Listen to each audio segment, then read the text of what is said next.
你要做什么？穗儿，刀枪无眼，你快过来。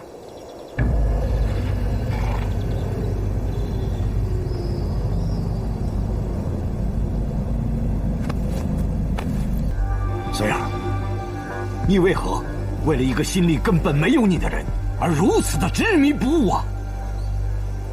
如果他真的在乎你，他早就娶你了。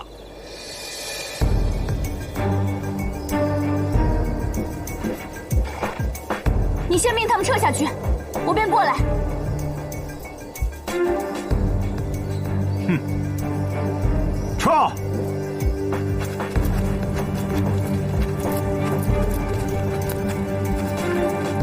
来，到爹这儿来。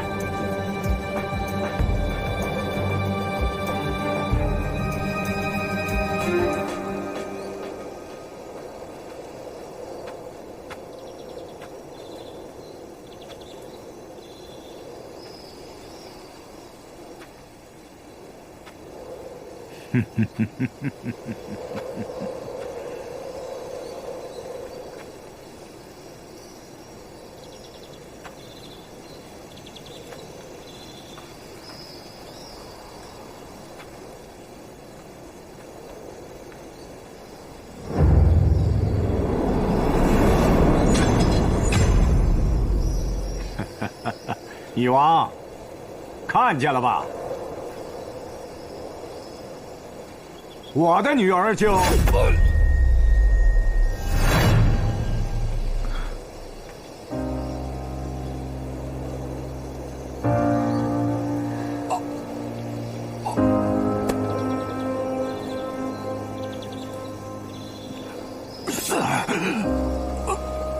爹，这一世你对我的好，随和记得。你是一个好爹爹，但可惜，与许凤相比，你不过是个微不足道的凡人。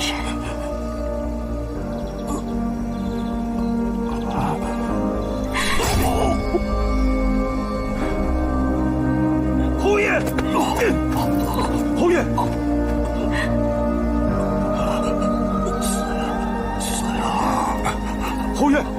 侯爷，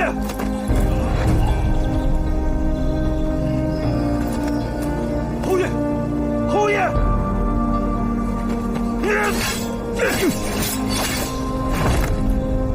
南平侯府的人听着，若你们此刻放下武器，跟随义王上阵杀敌，休可将功赎罪。此番行刺义王之事，一概不予追究，否则论罪当诛九族。我不知道爹会做出这等弑君篡位之事，我，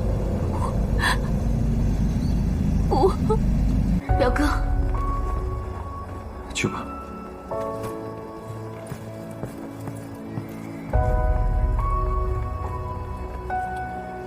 表哥，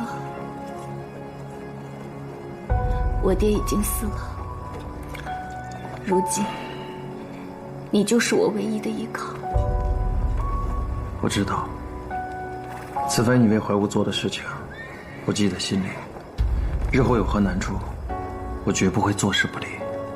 随和只有一个难处，便是如何让表哥心甘情愿娶我为妻。表哥可是还介意我与蒲池君之事，那本就是个误会。我对表哥一片痴心，天地可见。随和今生今世非表哥不嫁。随和，浮生若寄，表哥若是不答应，随和也不愿再苟活了。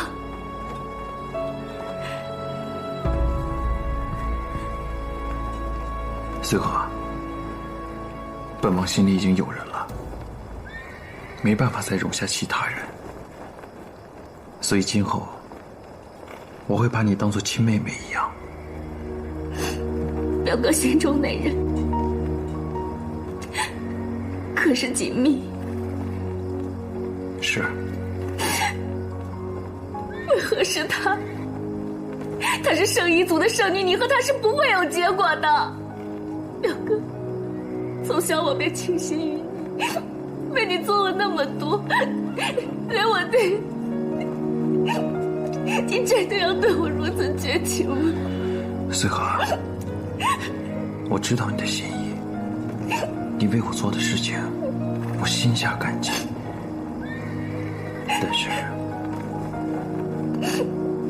但是也让我不寒而栗。我知道我无以为报，若是今后你处于危险境地，我定以命相护。但是娶你一事，我实在无法诺你。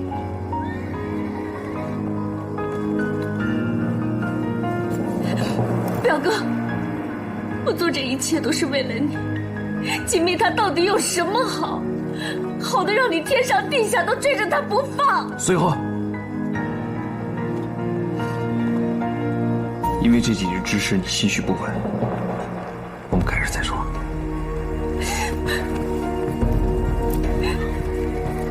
皇上怎么没有卸甲？马备好了。备好了，我还挑选了一队精兵护送王上回山庄。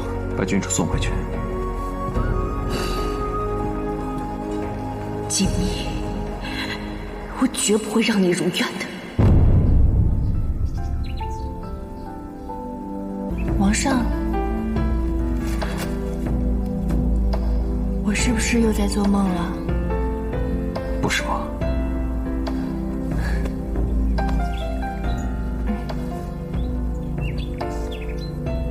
回来了。想早些见到你。你知道这是怎么了？听千活说你是上火了。你知道，我一向不相信他的医术，更何况看见你现在这般虚弱，我更加不相信你是上火了。你不会是整天研究那些奇奇怪怪的药，染上毒了吧？锦觅，你自己是什么症状，你最清楚了。你告诉我，到底怎么了？王上，千活虽然没有医术高明，但怎么样都是有生一族的人啊。其实啊，我就是上火了。这上什么火能让你虚弱成这个样子，还咳得这么厉害？我虽然不精通医理，但也不能骗我。唉，臣怎么敢欺瞒王上啊？其实，臣自幼便是易上火的体质，吃一颗荔枝就会晕过去。但是臣善于用药啊，所以臣就研制了一种药方，可以根治此症状。刚才臣想要试此药效，故而吃了一串龙眼，谁知道就直接先晕了，让王上见笑了。药在哪儿？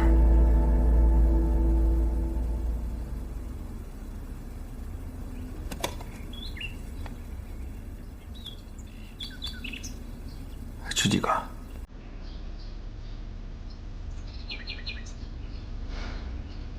？3颗。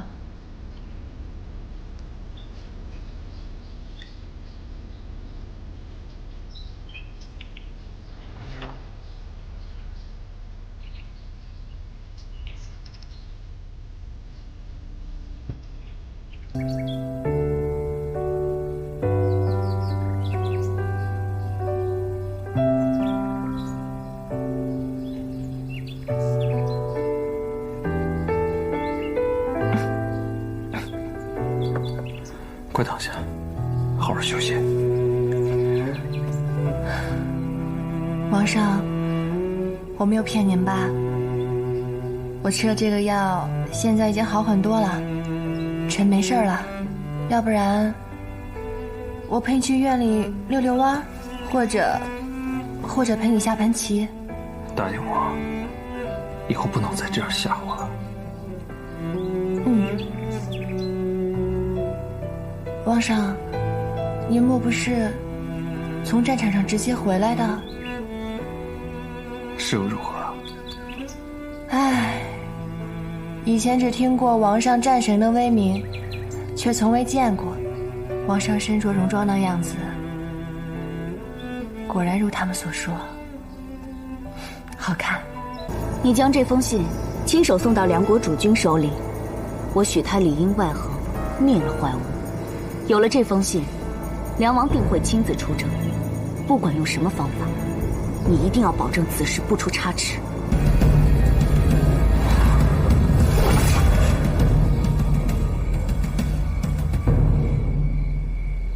安心，灭灵剑悬于此处，求魏上二殿下分毫。锦觅，对不起，都怪我。锦觅，你爹是疯了，居然吃下3颗无阴。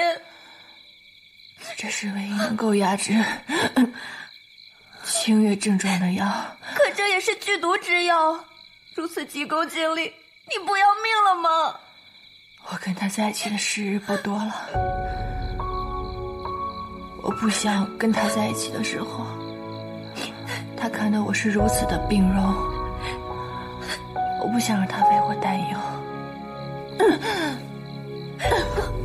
以前我觉得你是这世上挺聪明的人，可如今看来，你根本就是个傻瓜。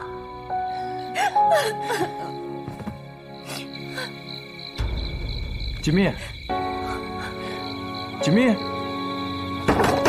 锦觅，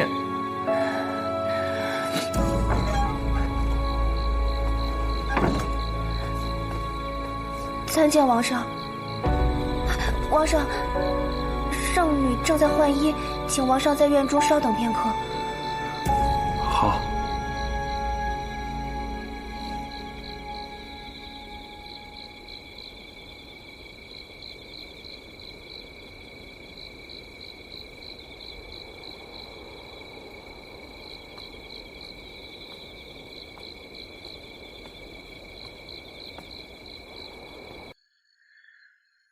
皇上，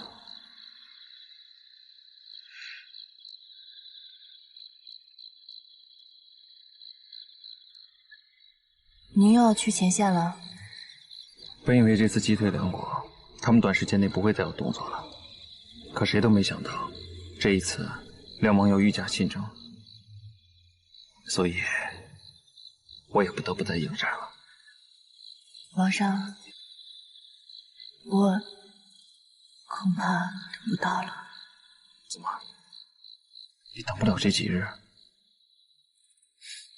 皇上，你该启程了。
媚如虽然醉人，所做之事有些贪图，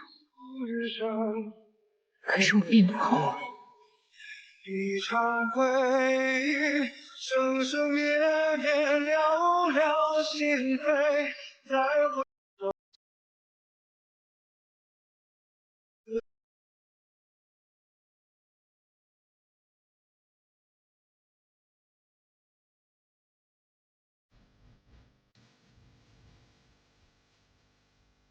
今年，我一定不会让木慈胜利。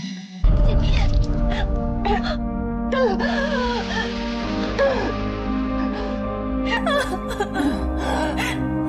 锦觅，锦觅。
想不到锦觅这一世力气竟如此辛辣。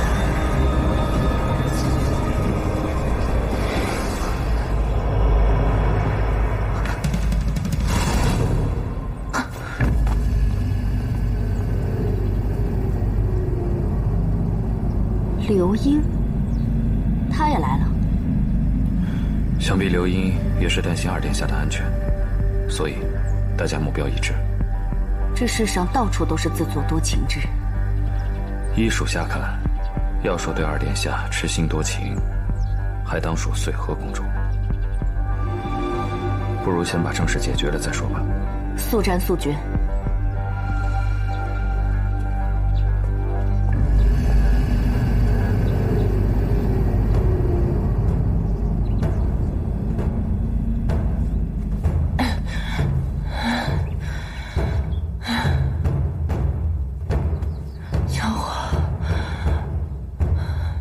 他们胜利的鼓声。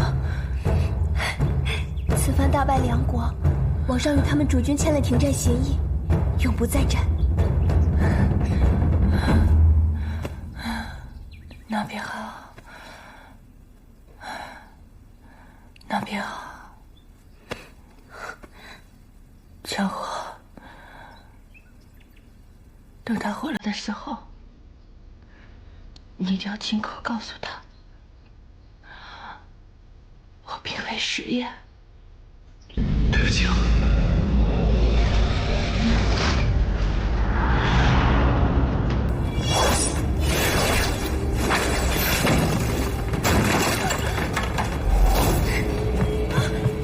你们是谁？锦觅，锦觅，你快起来！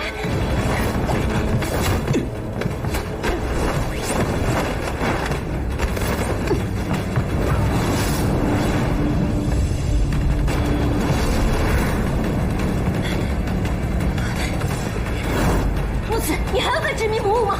我不杀他，木子便永远都回不来。杀了他才回不来。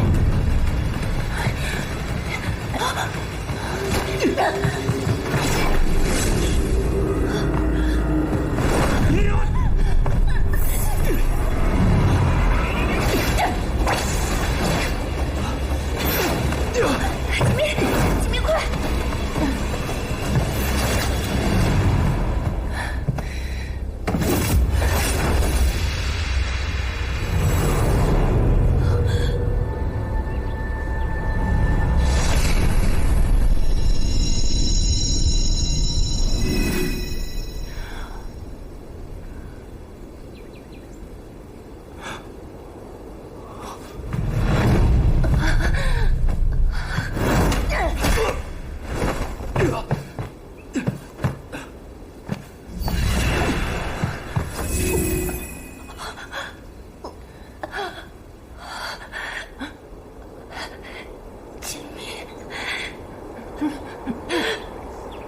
对不起，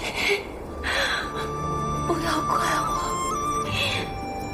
死生有你相伴，我很开心。若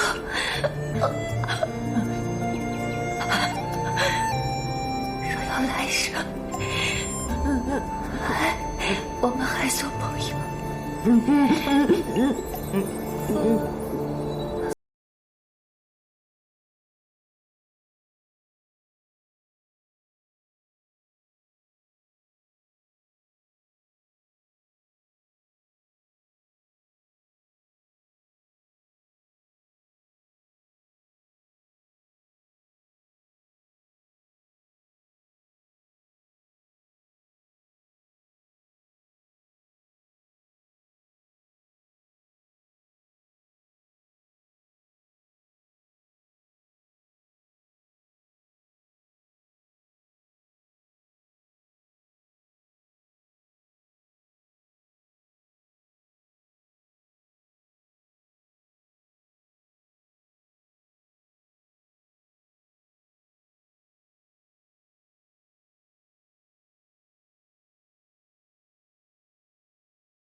你又多给了我一世的时光。我误会了，真的。看来我这次是真的要走了。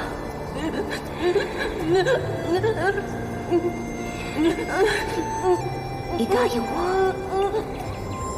不要为我悲伤。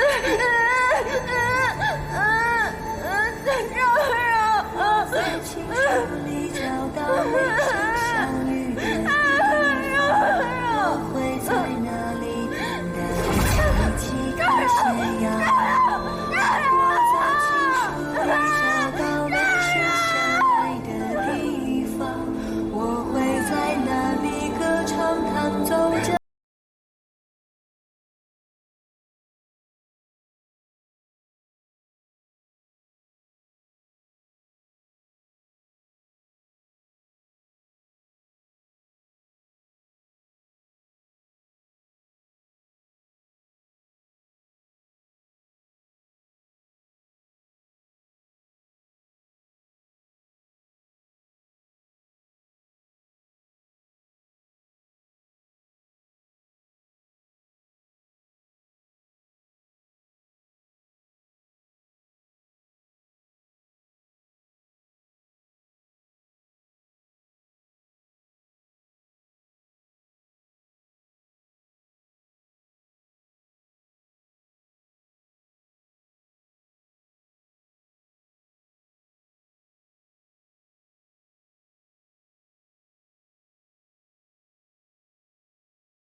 木慈，我说过，你若再伤己命，你便是我的敌人。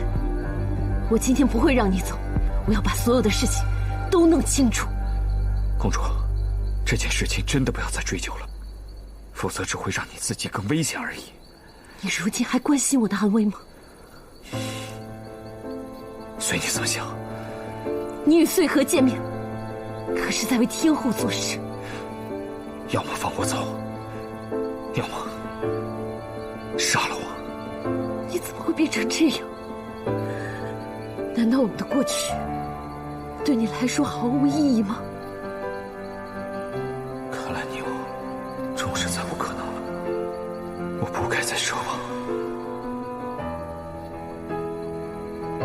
公主，自从我知道我跟魔族有不共戴天之仇之后，你跟我的那些回忆早就毫无意义了。我们的感情真的比不上你的血海深仇吗？我们远走高飞不行吗？什么血海深仇，什么魔族，我们都放下，重新开始好不好？天上地下，唯有你我，再无旁人。公主，事到如今，你不会真的以为我爱你吗？那我现在告诉你，从前到现在，你一次次的投怀送抱，而我只不过是一个小小的侍卫，又怎敢对公主说不？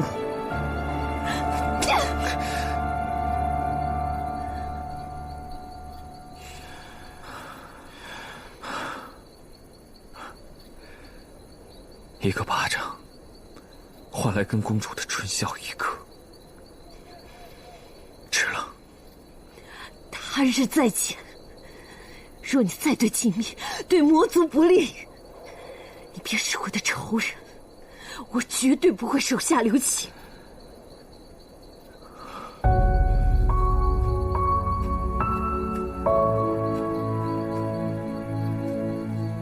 我别无选择，但是公主可以选，忘了我。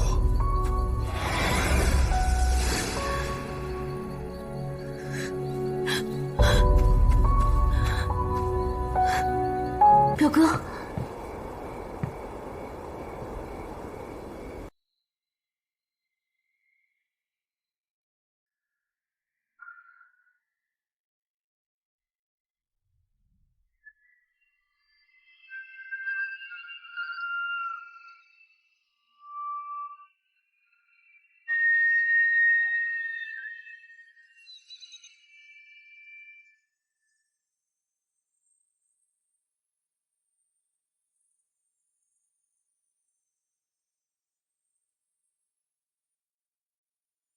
表哥，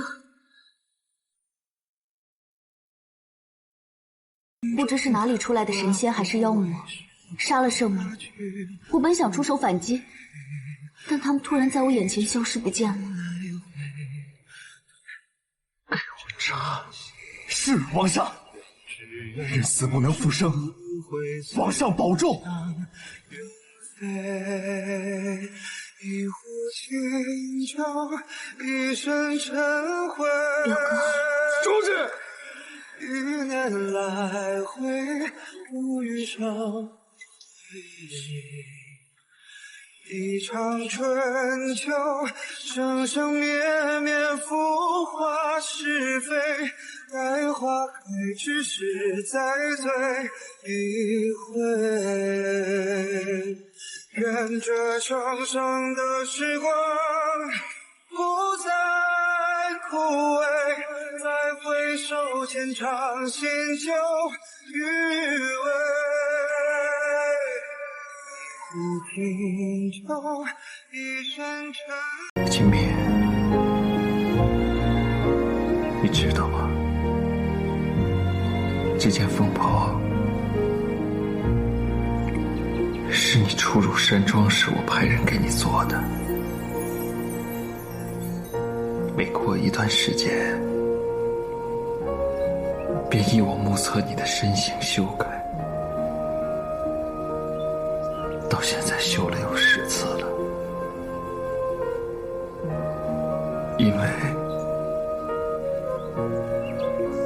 因为我怕不符合你的身形。没想到你穿上这么合身。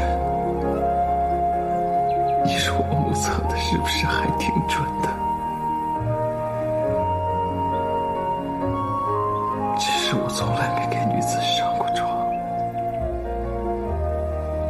如果我要把你画得难看了，你千万别怪我。原本你不上妆的样子，在我心里是最美的。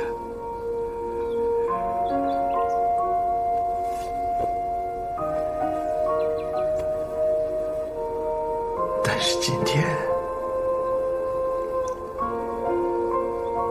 是你我的大日子，一切忍一忍，好不好？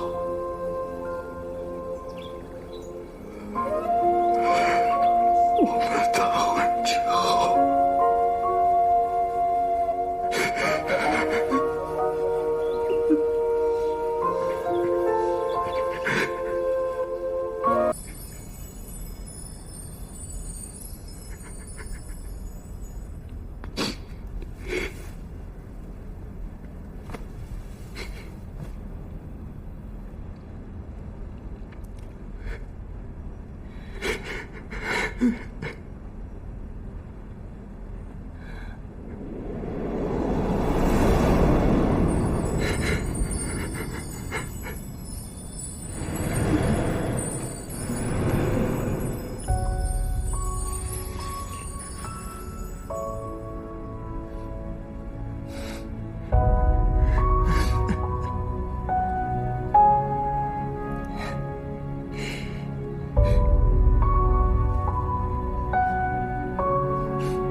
皇上，桌上有一封信，交给副相。皇上，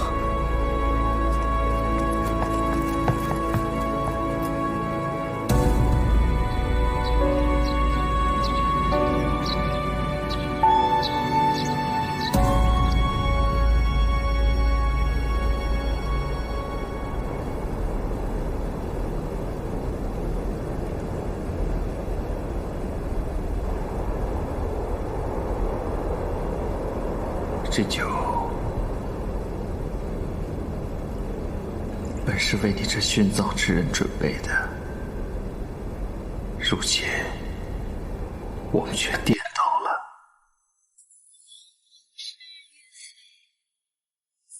你终是没有受诺，但我不能食言。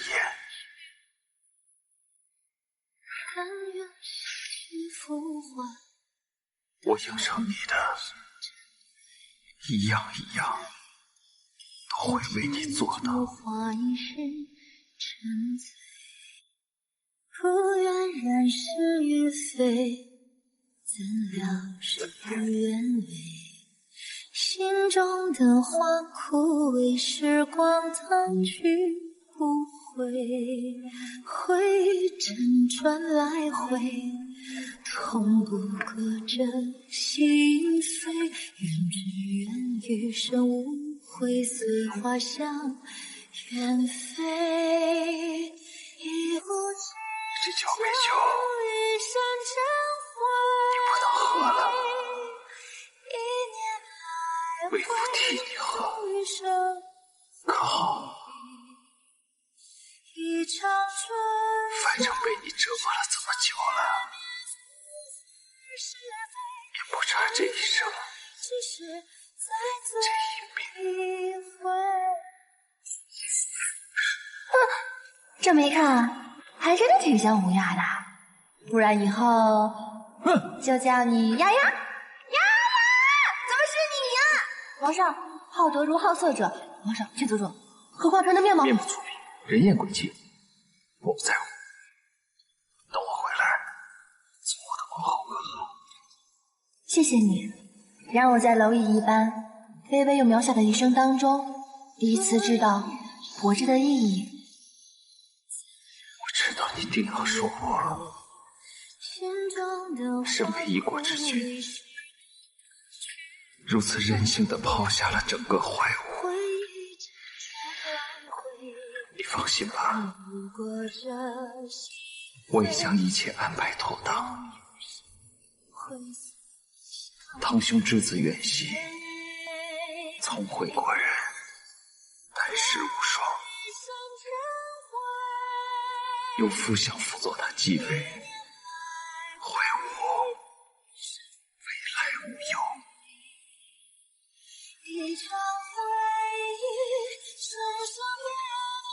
只是不成想，最终却是我为你殉葬。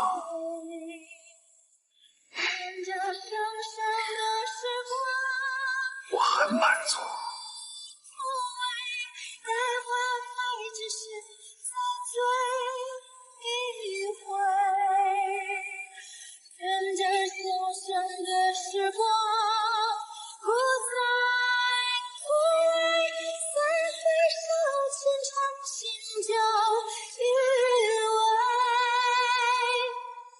这下你终于是我的丑婆娘了。只是我从未见过如此美丽的丑婆娘。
我的肩膀不是摆设。你这个人，怎么什么事情都做得出来？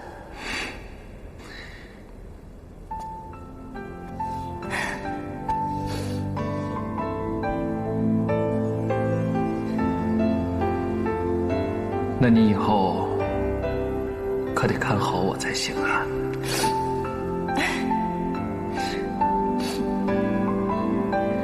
二殿下，请命仙子果然是天界翘楚，此番下凡历劫已然超出了小仙的命盘定数。不必解释，谅你也排不出如此绝伦的解数。二殿下，您果然是悲虎秉良，聪慧过人，小仙佩服。天帝天后已经在殿上等候二位多时了，请吧。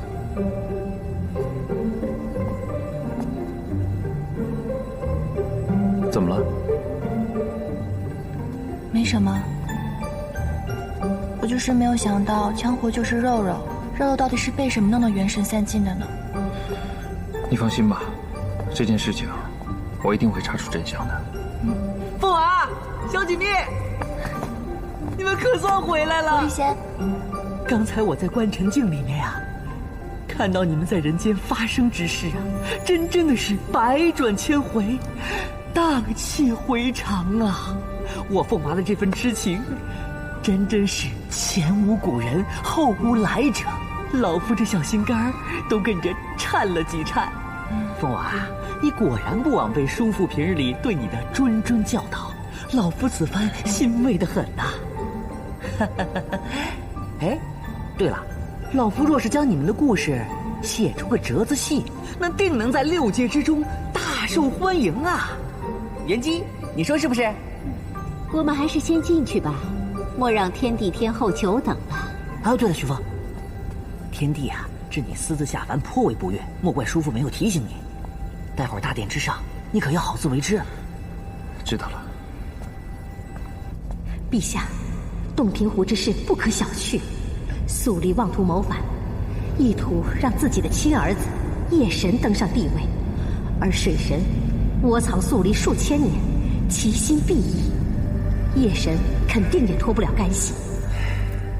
水神按下此事不妥，但他不过是念在肃离孤苦无依，将其收留于洞庭湖底而已。水神这些年来深居简出，天界众所周知，又怎能与肃离图谋？更遑论近日才得知生母居于洞庭湖底的夜神。天后，不要急于定论。属仙就是他们勾结的确凿证据。好了，如今肃离已死，本座不想追究这些陈年旧账。水神乃是我天界基石，夜神是我亲生儿子，本座信任。天后，不要妄自揣测，倒叫旁人笑话了我天家气度。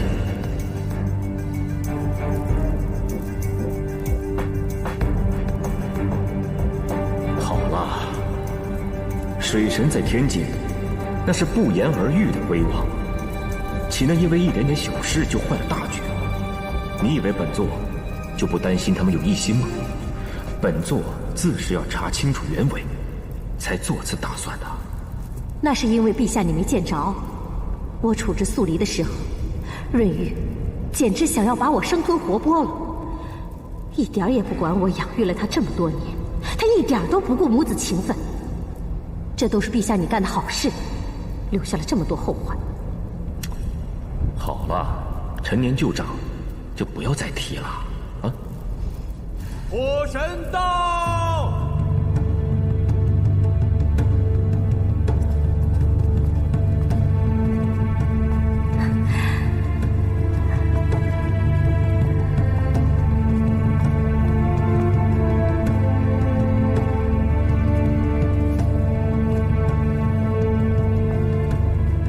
参见天帝天后。参见父帝母神。你们回来了。人间这一遭，辛苦了。所谓宝剑锋从磨砺出，梅花香自苦寒来。历劫虽苦，但终能助你们早成大器。是。女儿回来了，水神还没到吗？水神风神到！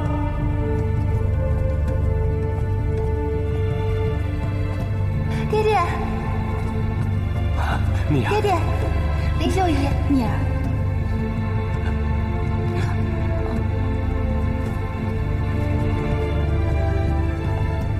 见过天帝天后。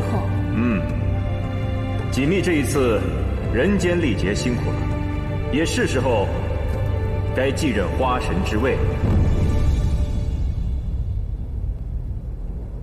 陛下，锦觅虽然归来，但此番命数有变，并未尝到人间凄苦之中的劳苦，算是历劫失败，尚无资格返回天界袭花神之位。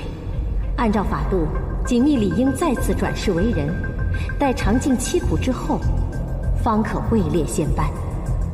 锦觅此番人间历劫命数有变，皆因一天神擅自下界，扰乱了锦觅的命数。水神，你这是何意？为求公平，也该先问问火神殿下。虚凤私自跳下因果天机轮盘，乱了锦觅仙子的命数，乃是虚凤的过错，与锦觅仙子无关。还望父帝能够依之前所言，让锦觅正式进仙。至于虚凤之错，还请父帝责罚。虚凤，你身为火神，却如此不识大体，那本座就按照天规，罚你闭门思过，半个月之内不准踏出七蜈蚣半步。是。至于锦觅，如今锦觅仙子历劫失败是事实，若是强行让她晋升为上仙，恐怕也是有违天界法度。元吉仙子，小仙在。锦觅此番历劫人间，虽然少了一苦，但也经历了不少的磨难。如今他若是晋升上仙，天象可还会有异？如若按天界法度，锦觅仙子此番确实是历劫失败。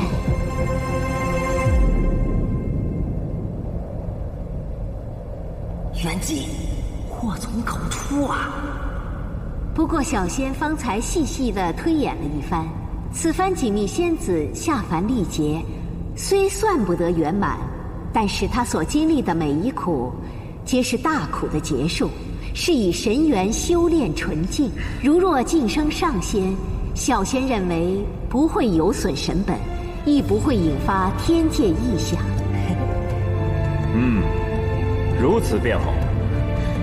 陛下，此乃关乎6界神本的大事。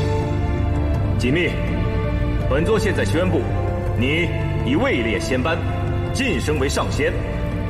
既已晋升为上仙，理应承袭花神之位。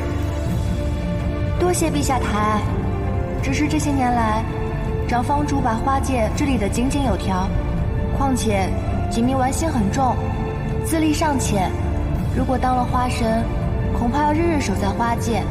锦觅想多陪在父亲身边，想与父亲同享天伦，还望陛下成全。锦觅，你是打定了主意，不想当这花神了？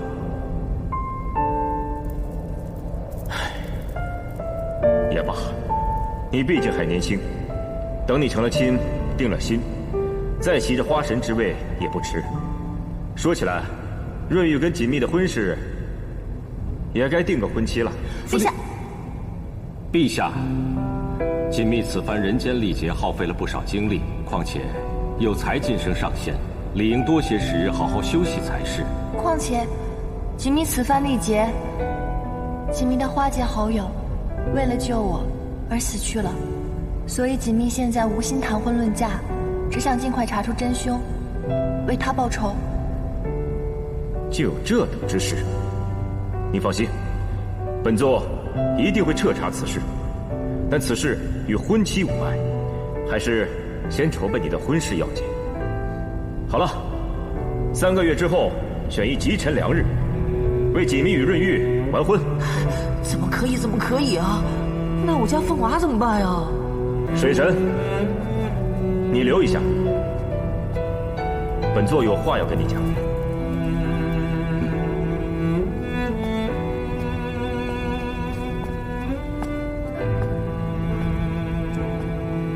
陛下，有何事要议？无甚要紧，本座只想对你说，本座对你是深信不疑的。你我2人相交年深日久，情同手足。况且现在儿女即将成亲，日后还要首尾共济才是。自然。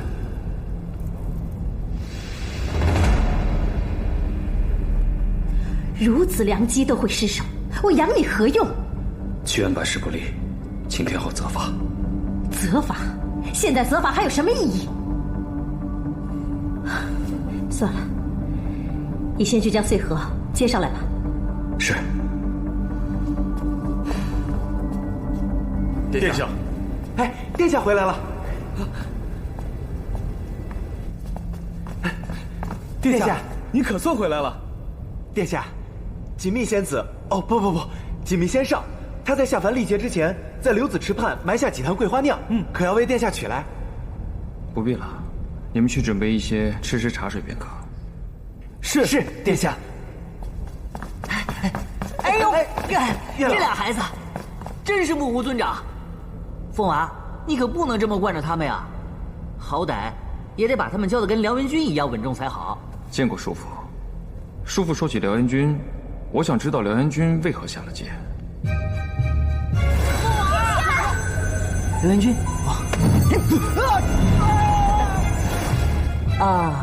想必是辽元君不放心你，才随你下界的。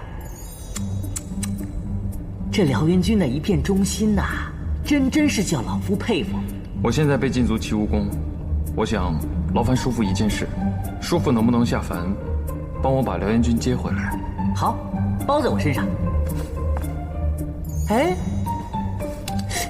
瞧老夫这记性，差点把正事给忘了。凤娃，这小锦觅的婚期都定下来了，你有何打算？我自会想个万全之策，不会让锦觅踏入他不情愿的姻缘当中。叔父不用操心了。果然是老夫的凤娃，那我便放心了。我这就去接辽元君回来。谢叔父。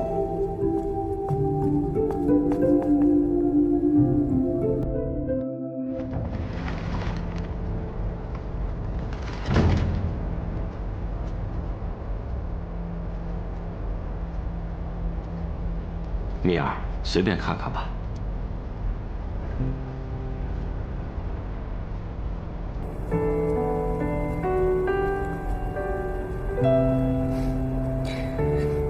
蜜儿，你方从凡间历劫归来，今日便留在洛香府吧。肉肉的事，一有消息我便告诉你。这间房子都是你爹爹为你准备的。想着你晋升了上仙，在天界也该有自己的住处，不知道你历劫会提前归来，所以我就匆忙布置了一番。林秀姨，我很喜欢，谢谢您。谢谢爹爹。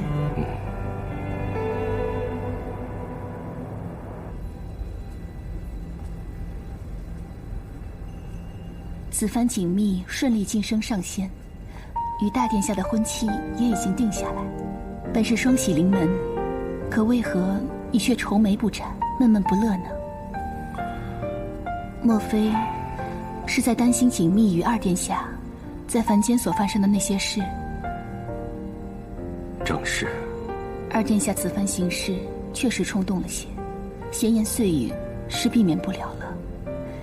但是我相信锦觅是一个有分寸的孩子，况且他和大殿下曾经本是两情相悦，假以时日，自然知晓。锦觅现下还不知道，天后就是他的杀母仇人。他们两个若在一起，以锦觅的性格，定然无法面对。此事莫要让锦觅知晓为好。先看看他如何选择吧。不行，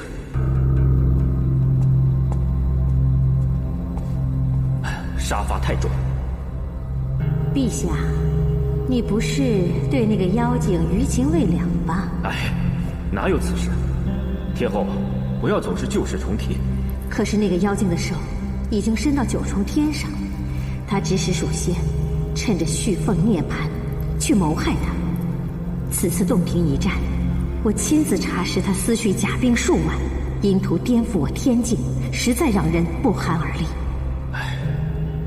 肃离虽然是罪大恶极，但是灭族未免处罚过重。如此一来，我天界的声誉何存呢？陛下，你可别忘了，数千年前，龙鱼族已经合族覆灭，只留素离一个余孽。这才几千年，他就又生出这诸多祸端。倘若陛下心存妇人之仁，放了这群洞庭余孽，那就是3万个素离。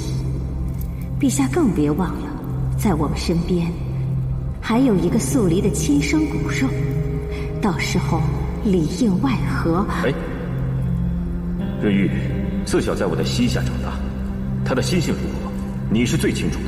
斯人无罪，怀璧其罪。陛下应该明白，野心是可以培养的，只要条件足够。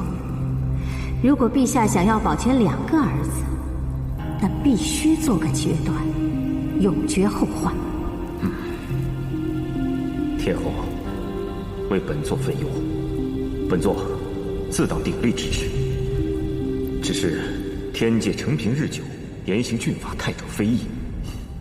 陛下不必亲自出面，这种事交给屠瑶就好了。我只是担心，这样做恐怕有损天后令名吧。为了2个儿子，为了我们天界万年基业，我屠瑶就做一回恶人呗。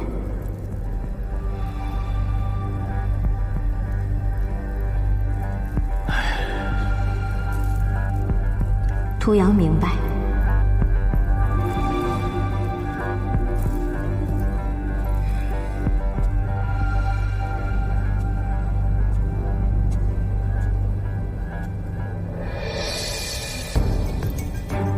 旭凤，母神定要为您永绝后患。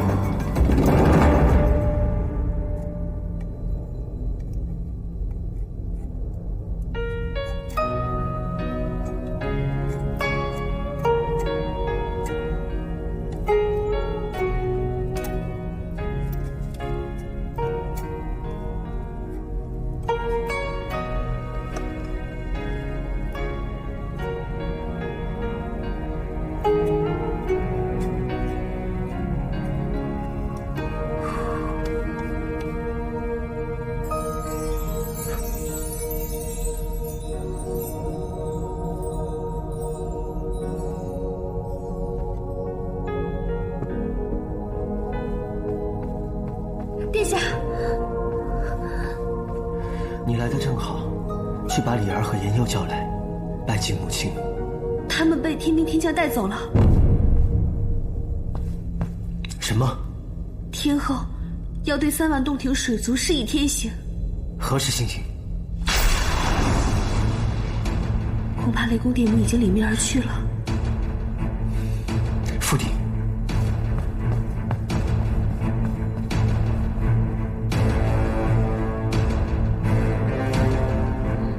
父帝，事关洞庭3万多条生灵的性命，他们是无辜的。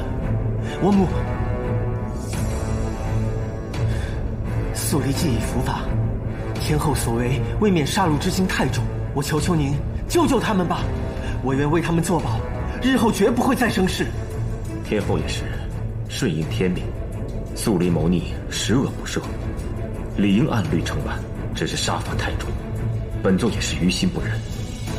天后主动带本座去掌刑，本座断无拒绝之理。雷公电母不在刑场，却在九霄云殿，看来母神真正要罚的是我了。那些洞庭湖的3万余孽都当认罪伏法，但他们为的是谁？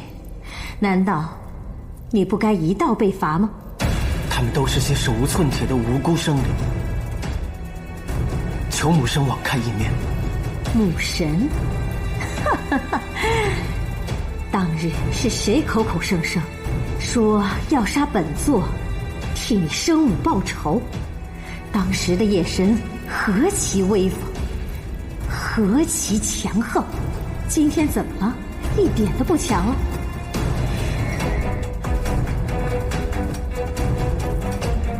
是孩儿错了，母神若要罚，就罚孩儿吧。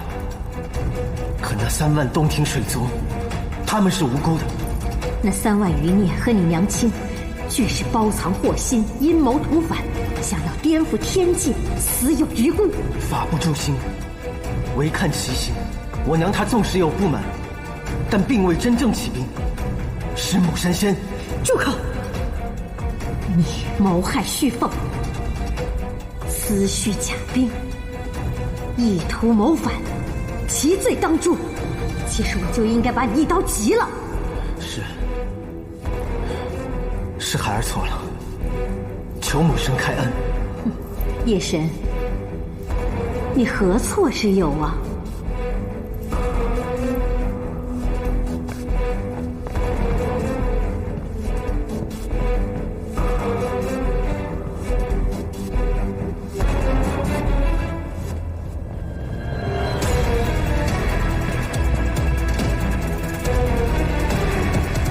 大哥哥，李儿，银佑，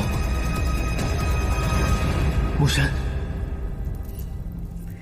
雷公电母，速离逆党，该当如何处置？按律，当以天雷电火之刑诛之。好，动刑。且慢，是孩儿错了，孩儿不孝，对母神不敬。可是我娘已死，他们也掀不起什么风浪。恳求母神体恤，放他们一条生路。本座倒要瞧瞧，你是真的贤良纯善，还是只是虚有其表？速离谋害旭凤，罪大恶极，应当处罚，是不是？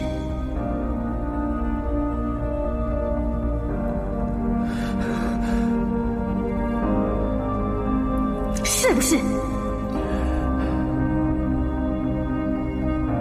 是。瑞玉，你这个王八蛋！干娘几千年来对你牵肠挂肚，你真是枉为人子。那现在你是以夜神的身份求情，还是以洞庭余孽戴罪之身来求情，亦或用龙鱼族遗孤的身份求情呢？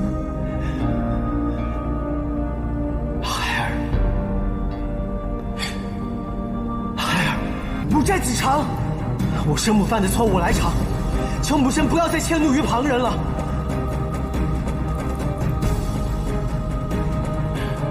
罢了，本座并非不通情理，给你2条路选：要么跟洞庭余孽划清界限，你亲自掌刑；要么待这群余孽受过，替你亲生母亲赎罪。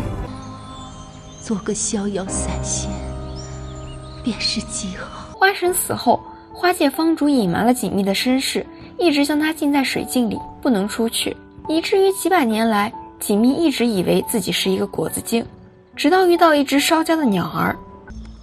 我看到一朵鸟，哎，是一只，鸟是一只一只的。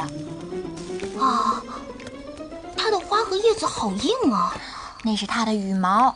阴差阳错地救了这只打破了结界的凤凰以后，锦觅成功逃出水镜，随着凤凰一起上了天界，成了他的书童，每天想着300年灵力，100年灵力的大王种，甚至因为贪恋灵力而吃了朱雀卵，因为只有提高自己的修为，才能救活自己的朋友肉肉。你这小妖，本身体质阴寒，只宜水养，竟不自量食了我灵鸟朱雀之卵。人家是葡萄吗？人家生在土里，人家不是生在水里，人家以为朱雀是猪的亲戚，没想到是火的亲戚。因为带了锁灵簪，别人看不出锦觅的性别，甚至有仙女打算追求锦觅，因为锦觅不识情爱，哪怕做了出格的行为都不自知。阿凤，让爷好好等等你吧。你就算是叫也没有用的。阿凤，你就疼了也罢。但旭凤却在其中点点沦陷。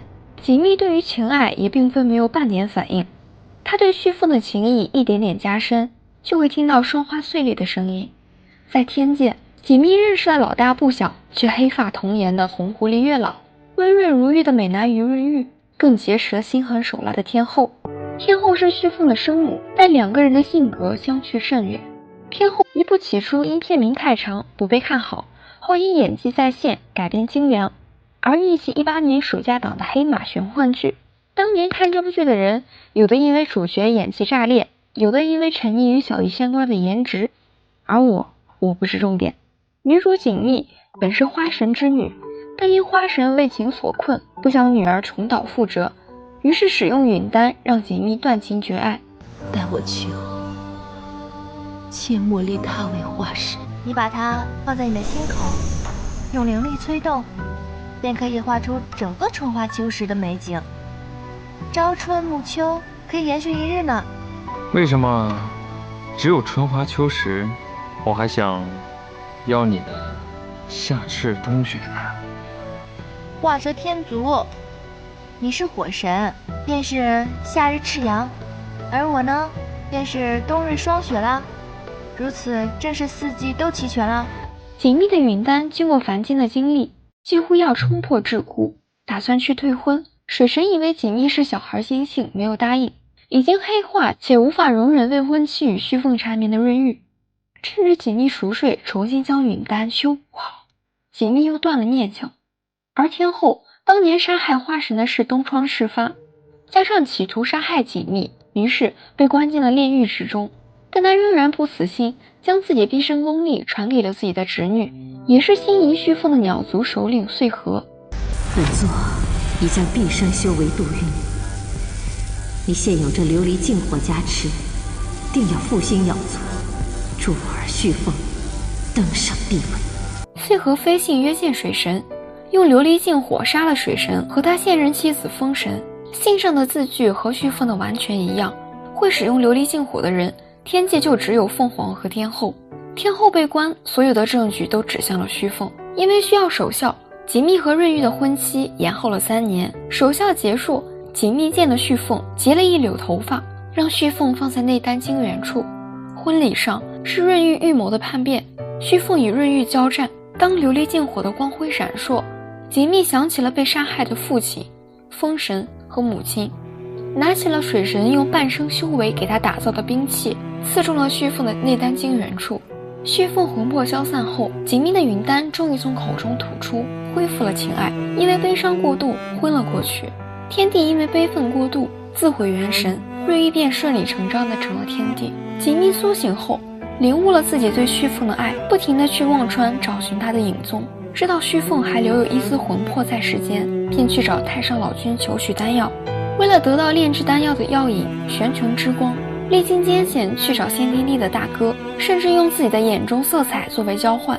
从此锦觅眼中只能看到黑白2种颜色，并用自己的身体做容器，承载玄穹之光，导致元气大伤。在魔界，锦觅跟踪穗禾，发现了旭凤尚存一丝的魂魄，喂下丹药，可还没有等到旭凤苏醒，穗禾折返回来，锦觅只能逃走，回到天界。锦觅终于认清了润玉温润如玉表面下内心的阴暗。你利用我不懂情爱之事，用我说出喜欢你的话，你为的就是让爹爹相信我喜欢你，因为你害怕，你怕爹爹撤销我们的婚约，因为你害怕失去爹爹常有力的后盾，你想让爹爹跟你一起对付旭凤，对吗？你任由我出入七武宫，你任由旭凤来看我，你为的仅仅是用我拖住他。你送给我野兽是为了监视我，你早就知道爹爹是为谁所杀，而你不光是一个不齐的高手，你更是一个赌徒。大婚那日，你就下了一个赌注，你赌的就是旭凤会闯进来，你赌的就是我会杀了旭凤，对吗？什么蛇啊天君，什么都没有，你只有一个赌注，那个赌注就是我只是你的一个筹码，我只是你的一个筹码而已。你真的太可怕。我对锦觅的怨怼，在锦觅身份被揭露后更甚。锦觅原来是水神和花神的女儿，当年天帝被花神的美貌倾倒，险些要因为她而废了天后。即便最终花神被天后害死，天后心中仍对她的女儿记恨，甚至想了坏主意，让锦觅下凡做凡人历练，企图在人间让她神魂去灭，在世间永远消失。却不巧虚凤也跟着一起轮回，在凡间两个人的感情不减反增。但回到天界，两个人又要面对另外一个问题，水神和天帝之间有约定，如果水神将来生了女儿，要结为亲家，也就是说锦觅要和润玉成为夫妻，和旭凤只能成为叔嫂。水神本来打算去取消这个约定，但润玉故意利用锦觅不懂感情，引导他说出喜欢自己的话给水神听。水神以为两人两情相悦，不了了之。可锦觅和旭凤已经双修，有了实质的关系，并护送了自己最重要的东西。这是春华秋实。你是如何做到的？你如此不顾为人，分毫不差。你可以让全天下的人皆沦为你的妻子，都被你利用。可是，你还让全天下的人都认为你是这个世界上最干净、最善良的人。将自己关起来，每天画各种各样旭凤的画像，并且从画册中得知已成为魔尊的旭凤状况。之后他还常常输入魔界，躲在暗处偷偷观察旭凤，直到他见到旭凤用他的真身变出春华秋实的景象，只为取悦穗禾，狠心之下捏碎了真身。当众人知道水神和风神死亡的真相，于是在旭凤和穗禾成亲时，将新娘换成了锦觅。穗禾气急败坏，终于说出自己才是真正的凶手，于是被惩罚永世不得踏出魔界，最终被顾城王的两个傻儿子当成了人肉点心。而旭凤和锦觅的大婚已成，按魔界的规矩，礼成之后谁都不可以取消。但作为天后的锦觅身处魔界，却成了润玉发兵攻打魔界的借口。两人大战，情急之下，锦觅以身挡住了两人的施法，最终形消神散。而润玉则划清界限，永世不再与魔界相战。旭凤辞去了魔尊的身份，一直在世间各处找寻锦觅，最终找到投胎为凡人的锦觅，并直接抢亲。我来了。香蜜沉沉烬如霜。可是我已经收了相府的聘礼了，这该如何是好呢？那真是可惜了，我还准备了6000年的脸定。如此这样，我只好勉为其难了。最后两人甚至生了一个水鸟唐月，阖家团圆。香蜜改编自同名小说，比如刘英和木子的感情线又多又对剧情无意义，而且剧中回忆情节也是过长过多，注水严重。剧情之中，旭凤虽然喜欢锦觅，但在知道锦觅与自己长兄有婚约的情况下还双修的行为也是令人啧舌。但无论如何，单凭演技让一些粗制滥造的影视剧自惭形秽的资格就已经有了。虽说剧中台词都是沿用小说原句，但个人感觉改编胜于小说。小说以第一人称书写，具有很多局限，而且影视化改编以后，吐出允丹以后的锦觅和之前的形象是有出入的，而并非一路傻白甜到底，最起码形象立住了。润玉慢慢黑化也因为有过渡，显得流畅自然而不突兀。主演演技不仅在线，而且坚持原声，不用配音也是加分项。当然改编也是有很多问题的，